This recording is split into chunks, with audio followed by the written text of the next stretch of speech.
పవన్ కళ్యాణ్ మాత్రం తన జీవితకాలం గుర్తుపెట్టుకోదగినటువంటి మెమరీ నరేంద్ర మోడీ గారు ఇచ్చారు. వాస్తవంగా ఆయనని పరామర్శించడానికి స్వయంగా నరేంద్ర మోడీ రావడం ఆయనకి మోడీ ఇచ్చిన గౌరవం. మోడీ పట్ల ఆయన చూపించేటటువంటి ప్రేమకి మోడీ ఇచ్చినటువంటి రిటర్న్ గిఫ్ట్ అది.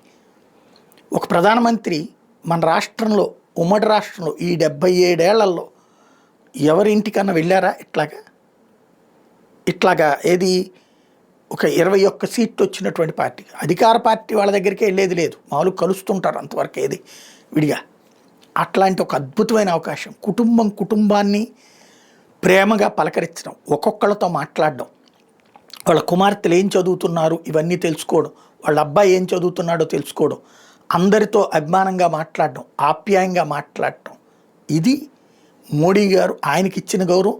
అట్లాగే స్వయంగా ఎదురెళ్ళి దగ్గరుండి చేతులు పట్టుకుని మరి ఇంట్లోకి తీసుకువెళ్ళడం ద్వారా మోడీ పట్ల ఆయన చూపించినటువంటి అభిమానం.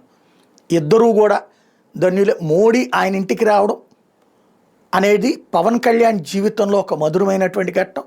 అదే సందర్భంలో పవన్ కళ్యాణ్ కుటుంబం మొత్తం ఆయనతో ఆత్మీయతగా మెలగటం మరొక కీలకమైన అంశం.